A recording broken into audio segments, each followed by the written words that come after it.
Okay. All right. Yeah, so remember we got a lot of formulas on this test because we got the geometry stuff and then we've got that finance stuff. So I will give you all the formulas. You just need to be able to use them. So this test, I got the geometry stuff, the statistics stuff, the probability stuff, and then the personal finance stuff. So that's 4 chapters on there. Okay, anybody just have any general questions before we start doing practice test problems? All right. So now, like I said, I am screen recording this, so as soon as class is over, I'll go upload it. And it usually takes, for a video this long, it usually takes YouTube maybe about 2 hours to, I don't know, they're being slower right now for some reason, but 1.5 hours, 2 hours it'll be up, should be. And then the stuff I write down, I'll post it too, so you have that. And then test 2's tomorrow. And before I go home, I will get the test graded and put that stuff in Canvas so you'll be able to see where you're at after test 2. That way you can decide if you want to take the final or not. Because the final's optional. And if you're happy with your grade after test 2, you're finished. You don't have to come back. And then if you decide you want to try to take the final, if you make higher on the final, it will replace either test 1 or test 2, whichever one's helps you out the most, whichever one's the lowest there, if you need to up one of your test grades. This test going to be 20-something questions? Yeah, it'll probably be a little bit shorter than the practice test. How many did I end up with on the practice test? It was a little long. I thought, so let's see, was it like 23, 24? What was on there? Yeah, scrolling slow.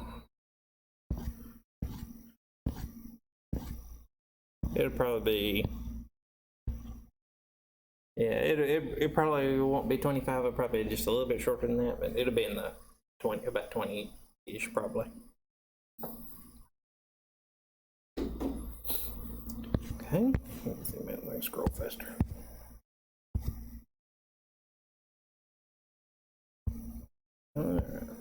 Some of them are real short questions though, because they're vocabulary, so it's just to pick the right vocabulary term thing. Not all problems we're having to work out, so it makes it go a little quicker. All right, so let's see if I can remember all these formulas today. Number 1 says we got a figure of a magnet. I don't know why it's a magnet, but anyway, it's a circle, so it says find the circumference. And remember on these, we're just using 3.14 for pi, so we're estimating a little bit. It says round your answer to the nearest hundredth. So remember, we have 2 versions of the circumference formula. We can do 2 pi r, or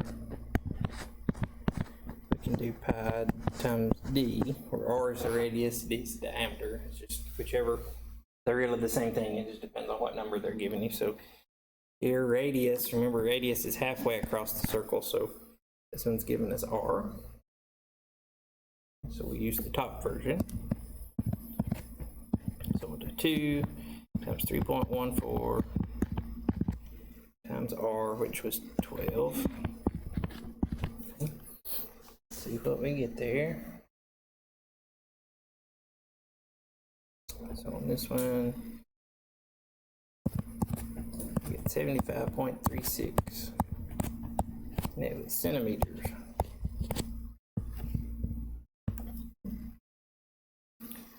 And too bad there, just the mistakes you want to avoid. Just make sure if you have R or if you have D, because it could give you the radius or the diameter. Make sure you use the right one. All right.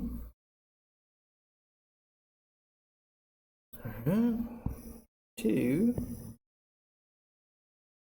is this a swimming pool in the following shape? Says the homeowner wishes to create a canvas cover for the pool. How many square feet of canvas would be required to cover the pool? There we're dealing with square feet. We're trying to cover it up, so that's going to be area. The area problem. And on this one, it's a weird shape. You could do, well, Yeah, you could, if you wanted to put in some extra work, you could do the area of a trapezoid formula. But I think on this one, it's probably a little more straightforward to split it up into two shapes. If we split it up into a triangle and a rectangle. So for the triangle part, here you have a triangle. It's 1/2 the base times the height. And then for the rectangle part, our formula is just length times width. Let's do the triangle first. So we've got 1/2. Our base is 15. And you have to be a little careful here with the height because I don't know, they just got it labeled weird that 16 is far from the side here, but the 16 is this side, so that's the side we're looking for our height. So times 16. Let's see what we get there. That gives us 120 square feet.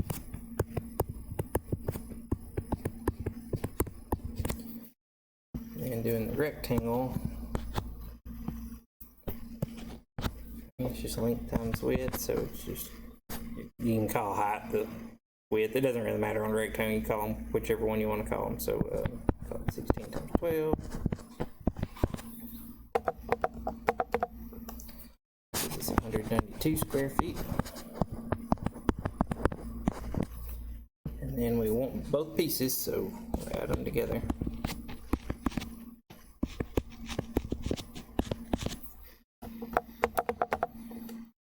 This is 312 square feet.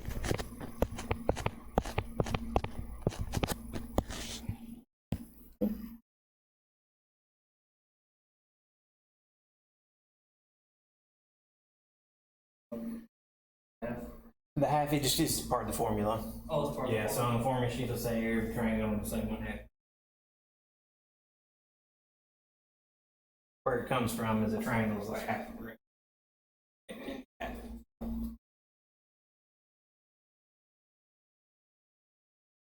You were, okay, so that's fine. If you were really wanting to do it as a trapezoid, then base 1 is 12, but base 2 up here would be 27. Have to add those together. You don't have to do it that way. You can do it in two pieces. Other questions on that one? Okay. 3 says find the sum of the measures of the interior angles of a 17-gon. That's a 17-sided polygon. This will just be another formula on the formula sheet. It'll say the sum of the interior angles of an n-gon. And the sum is n minus 2 times 180 degrees. N is how many sides we have. So this is 17-sided. So 17 minus 2 times 180. 15 times 180 gives us 2,700 degrees. So that number gets big in a hurry.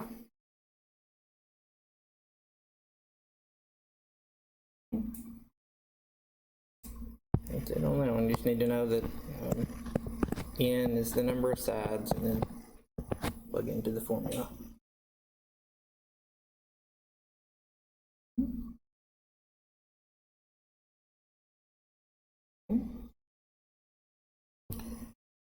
Number 4. We've got a rectangular piece of land that has dimensions of 900 feet by 400 feet.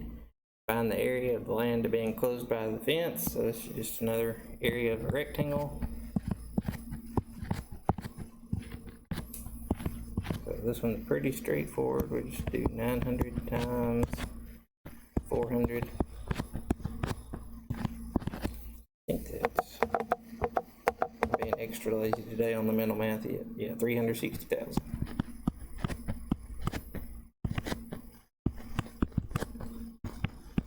area, so it's square feet.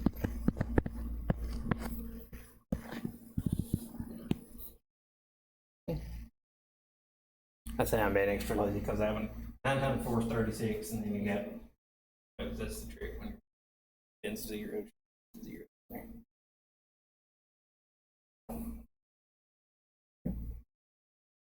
Question on that one?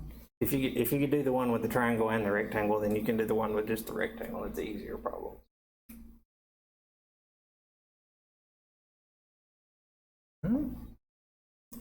Number 5, I guess on these, the main thing, you just need to make sure you're reading and getting the right measurement here, area or perimeter or volume. So this one says find the volume of the figure. We have a rectangular solid here, so our volume is length times width times height. It doesn't matter which one you call which number because we're multiplying, so the order doesn't matter. So just multiply them all together. 12 times 6 times 9. Get 648. Our units were meters, and with volume, it's cubic units. So 148 cubic meters.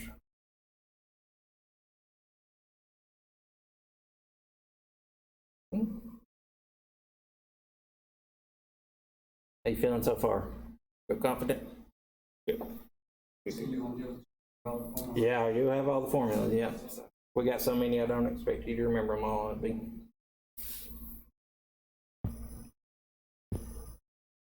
a bunch of formulas to remember, and then you just forget them right after the test anyway. So it's might as well just give you a sheet. All right, so this one we just have a different type of shape. It says find the volume, and this time we have a cylinder. Okay, so you just go over to the volume of a cylinder. Volume of a cylinder is pi r squared h. So this one does give us the radius. This is r. That's halfway across. So we just fill in the rest.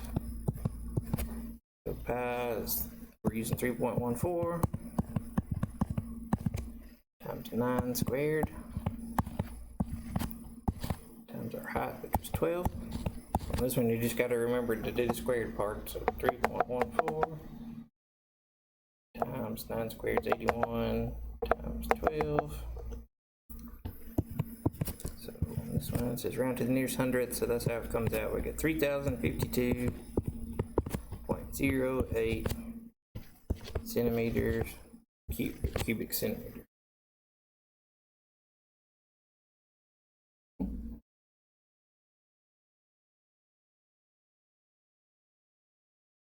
Kind of boring just plugging into a formula, but hey, that's all right on test day, right? For it to be boring. Test gets too exciting, that's not a good thing.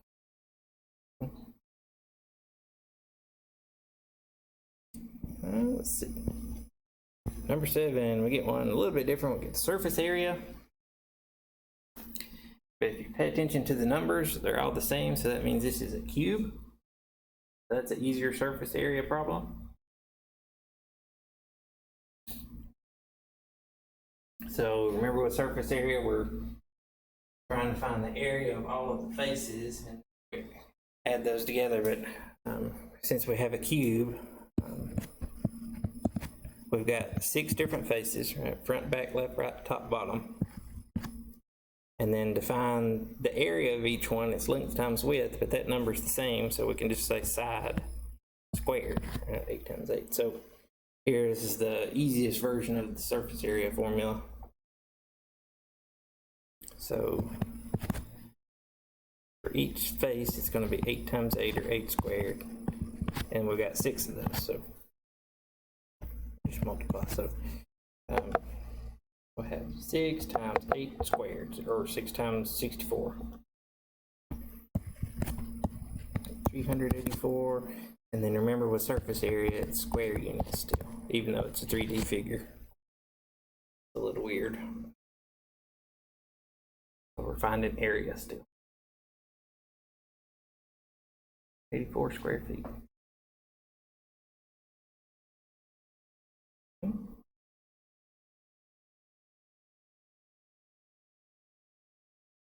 Alright.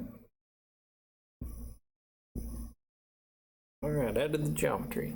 A little bit of probability here. Since his Carter has 163 songs on the playlist, he's categorized them in the following manner. He has 15 Latin American, 28 gospel, 18 rock, 8 country, 21 jazz, 33 rap, and 40 pop. If Carter begins listening to his playlist on shuffle, what's the probability that the first song played is a rock song? And we can do it as a fraction or decimal. So we want to know the probability the first song is a rock song. So we look to see how many of those we have. There are 18 rock songs. Okay. Then we have to figure out how many, well, I guess we don't have to figure it out. It gives it to us how many total songs we have. This one helped us out. It says he had 163 songs on the playlist. So there's 18 chances he gets a rock song out of 163 possible songs. Now we just have to check to see if that's in lowest terms. I would have to spend a little time on that myself. It doesn't look, no, yeah, it's lowest terms, so that won't simplify any. So we can say 18 out of 163, or says lowest or decimal or ended to the nearest millionth. Okay. So that's 1, 1, 0, 4, 2. Either one of those is good. And I will, when I type the test up, I will just give you a certain number of decimal places. Millionth, that you have to stop thinking. Either one of those works.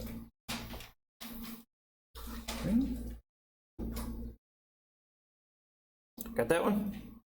Good with it? Okay. Number 9, similar type of thing. It says we're rolling a standard die. That means 6-sided. Find the probability that the number rolled is greater than 2. So remember on the die, it's labeled 1 through 6. Or it says it's a standard one. So. And we want the probability of rolling greater than 2, so that means 3, 4, 5, or 6. So we've got 4 chances to do that out of 6 total possibilities.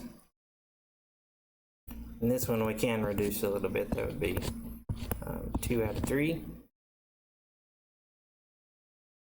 or I don't know why they're making us round to the nearest millionth. It's a bunch of decimal places.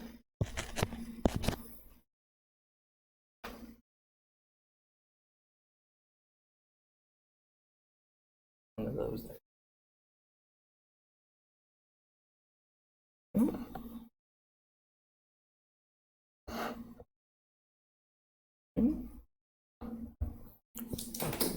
10.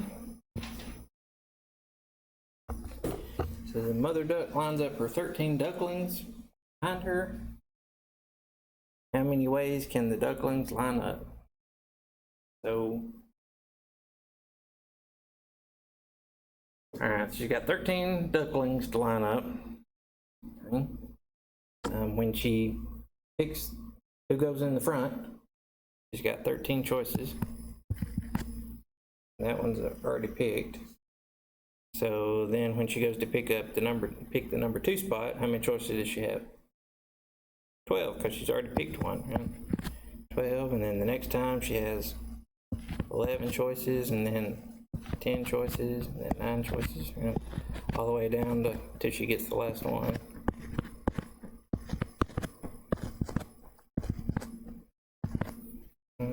And then the way we figure out these probabilities is multiply. So you could write this a different way, right? We could write this 13 factorial.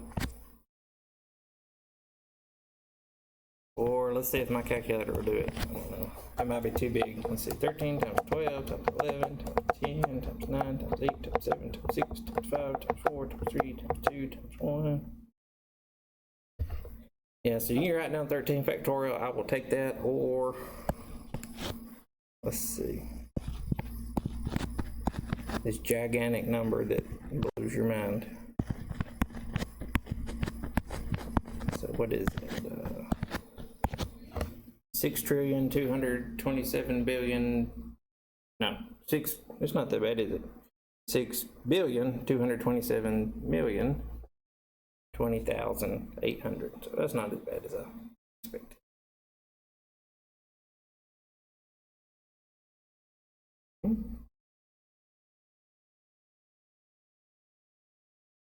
Either one of those is good with me.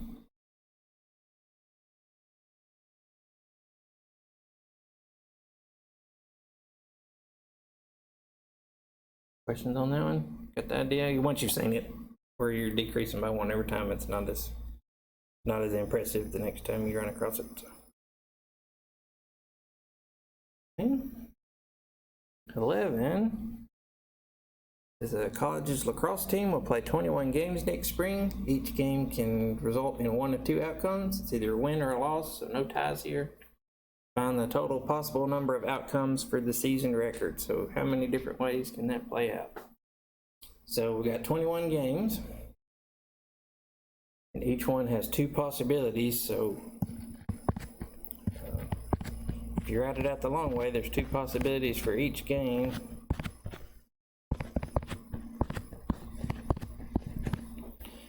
$21 times, because there's 21 games. So 2 times 2 times 2 times 2 times 2 times 2. 21 times. You can figure out the number if you want to, or it's 2 to the 21st power. Let's see what that comes out to if we actually get the number. 2,097,152 different possibilities there.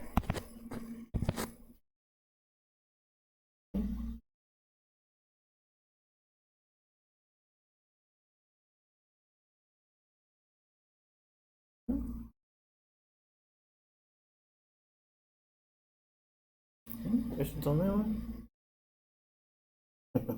Yeah, if you're actually doing 2 times 2 times 2 times 2, you just have to keep count. You can do 2 to the 21st.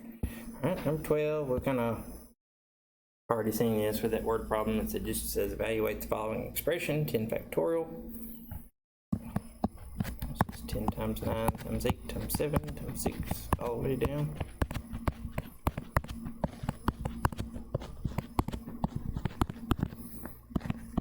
Okay. So let's see if I can just hit the factorial button. So that one.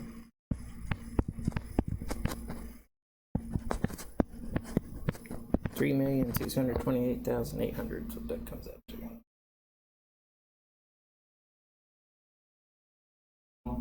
Wants to write the answer to? Well, this is what you really want. Yeah, that's what you want there. And I'm good with either one of these. Yeah. So just kind of says evaluate to actually get down to a number. And that's why the test will be a little bit shorter than this, because really that's the same type of problem as the 13 factorial one with the dots. No need to double up. Have problems so similar. So. Okay. We kind of had some duplication with some of the geometry too, so get rid of that. 13, we got really some vocabulary here. It says we have 4 scenarios of statistical studies. Decide which study uses a sample statistic. So remember, we have sample statistic versus population parameter. Sample statistic just tells us about the sample data. Population parameter tells us about the whole population. Okay, so A says a poll of the entire student body found that 32% of students at Wilson Abner College voted in the last presidential election. So that's not it, because it says we polled the entire student body. So that's not a sample, that's a census. So not A. B says the average finish time for the Ironman Kona was, I guess it's 11 hours, maybe, I don't know how long an Ironman is, 11 hours, 32 minutes for 1,883 finishers with an average swim time of 1 hour, 14 minutes, average bike time of 5 hours, 53 minutes, average run time of 4 hours, 14 minutes. So here that's telling us about the average of all the finishers. So that's really not taking a sample either. So not B, I don't think. C says Parkland Hospital performs 15,000 births a year. Of 1,000 subjects in a study on multiple births, 38 gave birth to twins. So here we're taking a sample. So this number, 38 gave birth to twins, that is a sample statistic. So that should be it. Just to double check D, it says an estimated 15% of Americans don't use the internet. So this is talking about all Americans, not ones in a sample, so that would not be a sample statistics. C is the only one that uses a sample.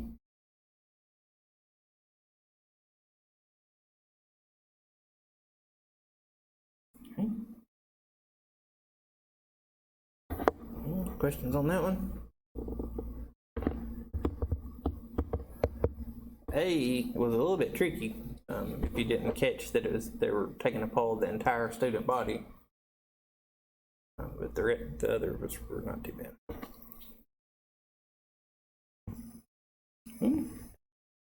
14, just got another vocabulary question. Want to choose the term that best matches the definition, and the definition for given is gathering data from every member of a particular group of interest.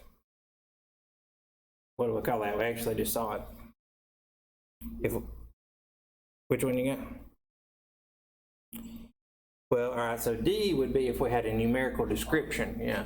But we're talking about the process of actually gathering the data. So if we collect data from every member of a population, that's the census. Yeah. So you were on the right track though, because the census is how we figure out a population rate. Take the census and then we get it figured out like that. And then if we're just talking about the group that we want to study, that was the population, have a number describing sample data. But for that particular definition, it's a census. All right. 15, and getting into some graphs here and some tables. We're told the grades on the second statistics test for Mr. Brown's class are in the following list. Complete the frequency distribution table for the grades. So frequency is just how often each data value occurs, so we're just counting what we're doing. So we'll count the A's first, I guess, and it's good to mark them out. So there's one, just one. Pretty hard test. Okay. And then B's, we had 1, 2, 3, 4, 5 B's, and I said A instead of 1, sorry. So 1 A, 5 B's. C's, we had 1, 2, 3, 4, 5 C's. D's, we had 1, 2, 3 D's. And S, 1, 2, 3, 4, 5, 6. Did I miss a C? I don't know if I just didn't mark it out or if let's do C's again. So 1, 2, 3, 4, 5, 6. Yeah, I missed a C. So that's why marking them out's good, because if you get to the end and you have something that's not marked out, you can go back and double check. And then another check you can do. This can be a little tedious, but another trick you can do is to add up everything you have and make sure it's how many you had. So 6, 12, 15, 21, 1, 2, 3, 4, 5, 6, 7, 8, 11, 12, 13, 21. So two ways we could have caught that mistake I made there. Other than that, we're just counting. That 3's ugly, so I gotta rewrite it.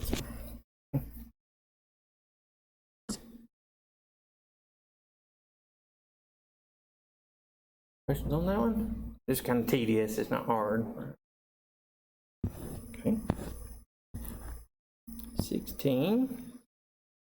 Says the following table represents a grouped frequency distribution of the number of hours spent on the computer per week for 50 students. What percentage of students use the computer between 14 and 17.4 hours per week? Round your answer to one decimal place if necessary. So we have to read a little careful because it asks us to give a percentage as our answer. So then the row we care about is between 14 and 17.4 hours. So we had 5 students in that class, in that category. But to get it as a percentage, we have to look at the total. We could either add them up and figure out the total, but this one told us it was a total of 50. So we divide by 50. And if we do 5 divided by 50, we get 0.1. But then to make it a percentage, we have to move the decimal place 2 places, so 10%.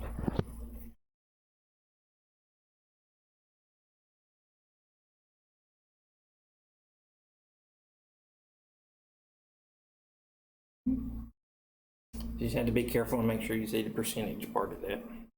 Instead of just saying 5, I want you to say 10%. Hmm. 17. I know you probably get tired of me asking if you have questions, so if you have questions, just stop me. So much. All right, this graph's a little cluttered. I tried to make it as big as I could. It says the following bar graph represents the undergraduate majors for 150 law students. Use the graph to determine which undergraduate majors are less common among the 150 law students than engineering. So here's engineering. So we want the one that has less students. So it looks like this next one down here, communications is smaller, the bar is, and yeah, and business. It looks like communications and business, so that one, and if you wanted to, yeah, other was way up there, so it looks like it's going to be B, business and communications. If you're going to law school, you don't have to do pre-law. That's just a made-up major, really, pre-law is. So you can go with any undergraduate major.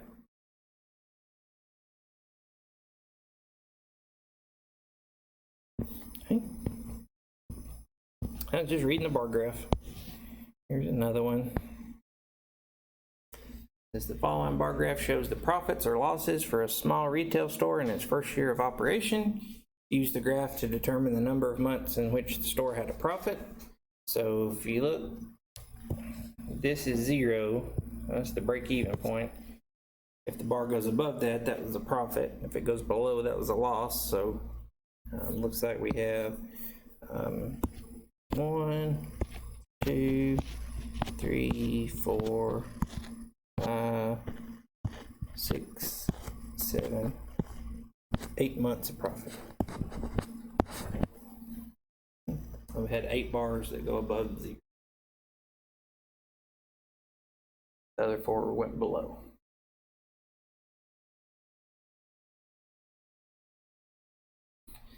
Again, just reading the bar graph, so that's kind of a duplicate type of problem. That one and number 17 are pretty similar. Okay. 19, we basically have another one of these type. This time we have a line graph. It says use the graph to determine the number of days in which the price was between $40 and $50. So 40 is down at the bottom, and 50 is the next line up. So we want to know how many days our price was in that range. So we've got 1, 2, 3, 4 of those. So 4 days. Sorry, that's down kind of at the bottom of the screen.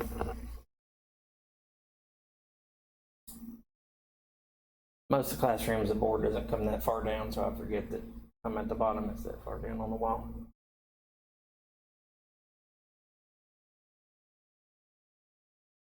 This one, the board's a little bit of a weird shape because I've got the short throw projector in here.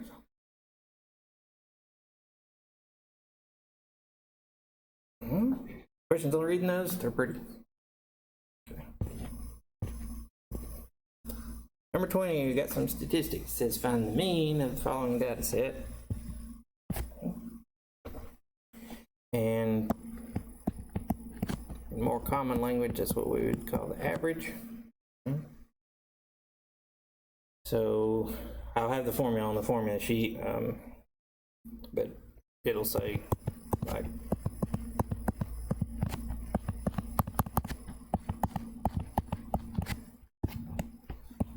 it'll say that, right? Add up all the x's and divide by how many we have. So you can just remember that if you're comfortable with the average. So we're gonna add all these up. I'm not gonna write it down, but we'll do 22 plus 23 plus 23 plus 24 plus 18 plus 18 plus 21 plus 17 plus 11 plus 28 plus 15. And it should give you 220. And how many of those do we have? 1, 2, 3, 4, 5, 6, 7, 8, 9, 10, 11. So our mean here is 20. 220 divided by 11.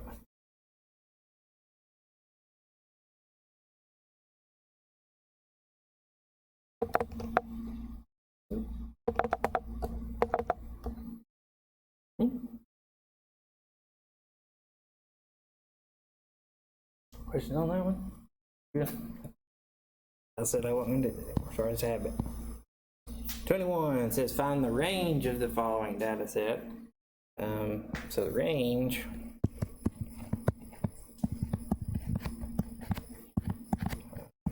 we really don't have a formula, but I'll put this on the formula sheet. I guess it's the maximum minus the minimum.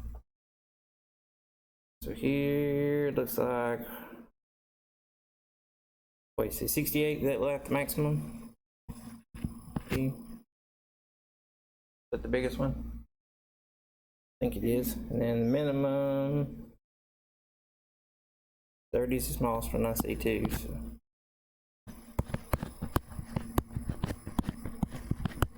I'll give us a range of 38.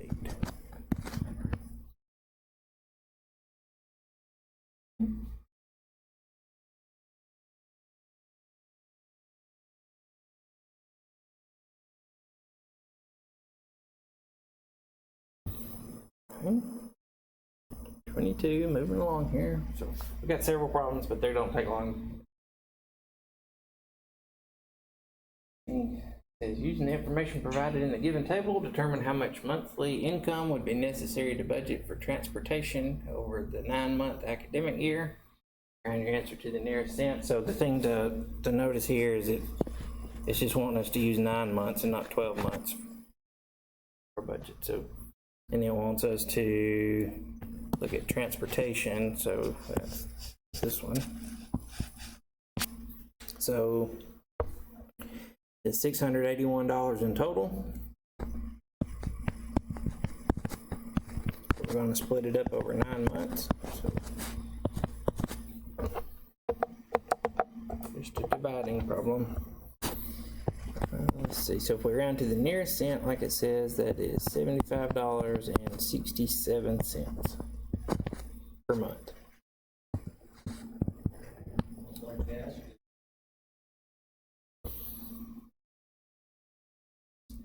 Yeah. Yeah, probably. Yeah, I guess they're not gonna drive much if they're on campus, maybe. I don't know. You got different setups on different campuses, so. Hey, that might be yeah, or it could be the parking fee at some places. Parking decal. I know we gripe about parking around here, but parking decal fee is ridiculous some places.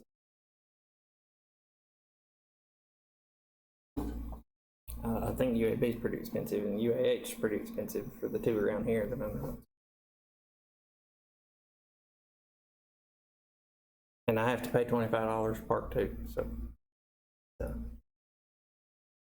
Unless if the only way faculty don't have to pay is if they have 25 years of service. So if you've been working here for 25 years or more, you get a free decal. Other than that, all your teachers pay for parking too, so.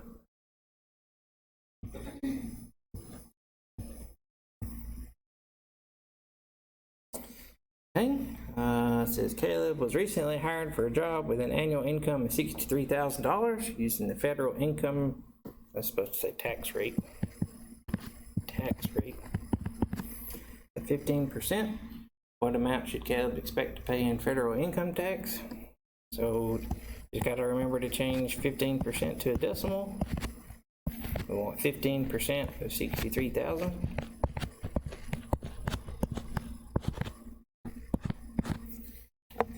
5 times it. $9,450.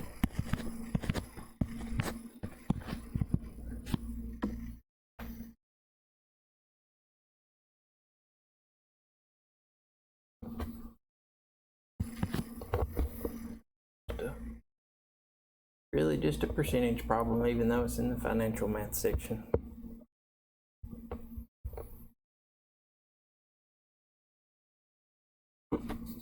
Okay. Couple more, got two slightly more involved financial problems, and there's a list of formulas. So it says a couple deposits $19,000 into an account earning 5% annual interest for 30 years. Calculate the future value of the investment if the invested is compounded semi-annually. So compounding, so we know we want to use the compound interest formula. And the reason why I know it's not the continuous is because it says compounded semi-annually, not continuously. So semi-annually, how many times a year is that? Twice, yeah, 2 times a year. 2 times a year, so that's going to be our N. Our starting amount is P, our principal. 5%, when we change that to a decimal, 0.5, that is our interest rate, R. And then 30 years is our time, T. So we plug into our formula, 19,000. This is the one I'm using here. 19,000 times 1 plus 0.05 divided by 2, all raised to the 2 times 30 power.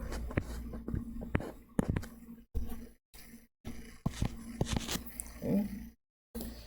So remember, if you're somebody uncomfortable doing this in the calculator all at once, if you're trying to do it in steps and write the number down, if you do the part in the parentheses, leave a whole bunch of decimal places. It's easier just to do it in calculator all at once. So 19,000 times 1 plus 0.05 divided by 2 raised to the 2 times 30, which is 60th power. Will give us $83,596 and rounds to 1 cent.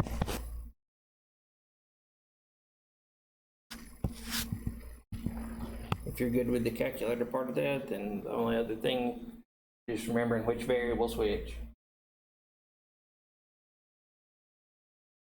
And semi-annually means 2, so remember the different names for N.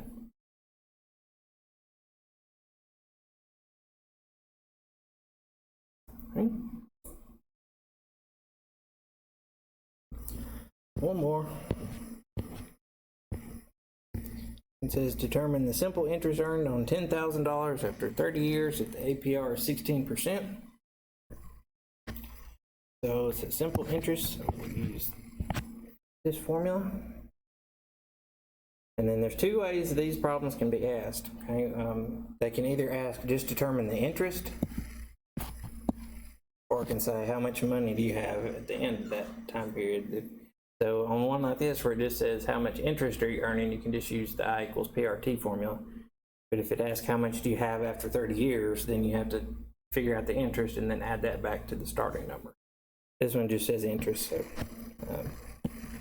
we're starting with $10,000 for 30 years. APR is our interest rate when we change it to a decimal. 10,000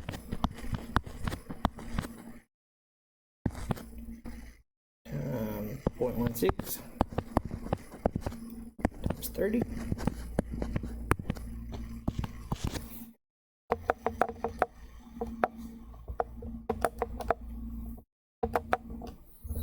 And so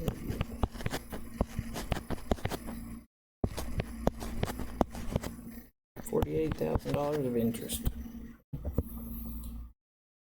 And then if it, like I said, if it asked you how much money you end up with, you would take the 48,000 plus the 10,000, you would end up with $58,000. But this one just asks for the interest. So. And looks like I took it pretty easy on you because we didn't have to do this formula. Had the 2 easier ones. So.